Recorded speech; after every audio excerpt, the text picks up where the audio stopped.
मनुष्य जीवन का लक्ष्य क्या है जी? क्योंकि अगर लक्ष्य के बगैर कोई भी कार्य किया जाए तो निष्फल होगा, असफलता देगा, सफलता नहीं देगा। आप बोलोगे ऐसे क्यों? बहुत सरल है। अगर किसी व्यक्ति को जिसने कभी मोबाइल ना देखा हो उसको मोबाइल पकड़ा दिया जाए, उसको उसी समय दिल का दौरा पड़े, अगर उसके हाथ में मोबाइल है और उसको मोबाइल चलाना आता है तो वो एक क्या कर सकता है, तुरंत डॉक्टर का नंबर डायल कर सकता है, डॉक्टर का नंबर मिला सकता है और डॉक्टर को बुला सकता है, अपना जीवन बचा सकता है।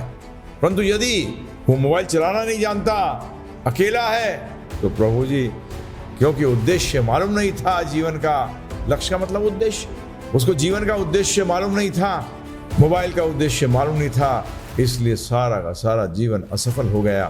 तो उद्देश्य क्या है जीवन का? आप लोग क्या चाहते हैं जीवन के अंदर?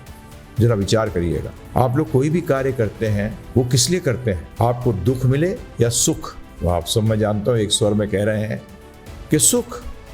कौन चाहता है किसी कार्य करने से दुख प्राप्त हो? कोई भी नहीं चाहता। सब चाहते हैं कि सुख मिले, परंतु ये सुख मिलेगा कैसे? ये कहां पता लगेगा? तो दो चीजें हुई। लक्ष्य क्या है आपका? उद्देश्य क्या है? कोई भी कार्य करने के लिए, कोई भी संबंध स्थापित करने में आप घर क्यों चाहते हैं? सुखी होना चाहते हैं। आप कोई मित्र बनाना चाहते हैं, शादी करना चाहते हैं, ये किस लिए? क्योंकि आप उससे सुखी होना चाहते हैं। तो इसका अर्थ ये हुआ कि हम लोग सब जीवन के अंदर एक ही चीज चाहते हैं। आप जितने भी बैठे हैं यहाँ ना, और जो यहाँ बैठे भी नहीं हैं, जो सुन भी रहे हैं, उनका भी एक ही लक्ष्य है, और वो है, हाँ, कार्य करते हैं, बोलते हैं मेरे को घर आ जाएगा, मेरे को ये आ जाएगा, परंतु उससे अंत में क्या आएगा? घर हो जाए, शादी हो जाए, नौकरी मिल जाए, धंधा हो जाए। ये किस लिए करते हो? कि मुझे इससे पैसा आएगा। पैसा आएगा तो क्या होगा? अगर वो पैसा आपको दुख दे तो लोगे? नहीं लोगे। पैसा आएगा जिससे अंततः तुम्हें सुख प्राप्त होगा। इसलिए उद्देश्य और लक्ष्य जीवन का एक ही है, कैसे मैं सुख प्राप्त करूं। अब प्रश्न ये उठता है, आपको कैसा सुख चाहिए? जो क्षणिक हो, अर्थात जो आए और चला जाए, या ऐसा सुख चाहिए जो ठहरे और कभी खत्म, समाप्त ना हो? तो आप सब फिर एक ही बात कहोगे, अरे गुरुजी, कौन ऐसा सुख चाहता है जो अभी आए और कल चला जाए? सब चाहते हैं कि सुख जो है वो कभी खत्म ना हो, जो प्राप्त हो जाए। अब धर्म अर्थात आध्यात्म यही तरीका सिखाता है कि ऐसा सुख कैसे प्राप्त हो कि जो आए तो खत्म ना हो जाए। और दूसरी चीज ध्यान रखिएगा, जिस सुख की हम चर्चा कर रहे हैं, आप किसी भी परिस्थिति में हो जीवन के अंदर, फिर भी आप सुखी रह सकते हैं। यही तो कला है कार्य करने की। इसी को भगवान कहते हैं योगः कर्मसु कौशलम।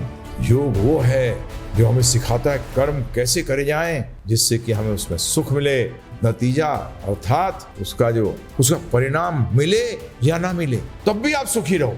ये आध्यात्मिक ज्ञान सिखाता है। जैसे आप मोटरसाइकिल्स चलाना सीखते हैं, पढ़ना सीखते हैं, ये सब ज्ञान है ना।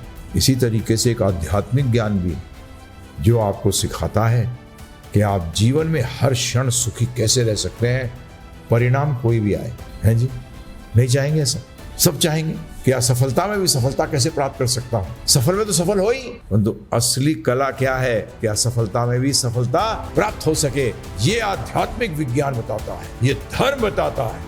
धर्म का मतलब सिर्फ ये नहीं होता कि मंदिर चले गए। ये धर्म का एक छोटा सा हिस्सा है। जैसे कि एक विद्यार्थी स्कूल जाना ज्ञान लेने का एक हिस्सा है, परंतु यदि विद्यार्थी जाके स्कूल में पढ़ाई ना करे तो स्कूल जाना व्यर्थ हो जाता है।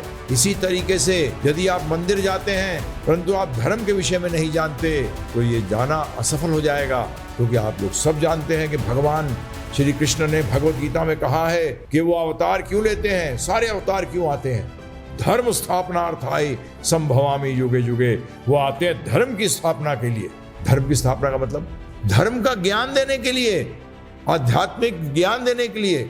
अर्जुन को पूरे भगवत गीता में भगवान ने धर्म का ज्ञान दिया। तो ध्यान रखिएगा, धर्म, अध्यात्म, दिव्य, ये सब पर्यायवाची शब्द हैं, अर्थात इनका आपस में कोई भेद नहीं है। जैसे धर्म, अध्यात्म, दिव्य, योग, जोड़ना। योग का मतलब होता है जोड़ना। किससे जोड़ना, कैसे जोड़ना, ये सब कला जो है हम जुड़ना किससे चाहते हैं? सुख से। तो भगवान बता रहे हैं जब जब आप जीवन में धर्म को अलग कर दोगे तब तब आप दुखी होगे, और जब जब जीवन में धर्म को लेके आओगे तो आपको स्थायी सुख मिलेगा। कैसा सुख? जो खत्म, समाप्त नहीं होता।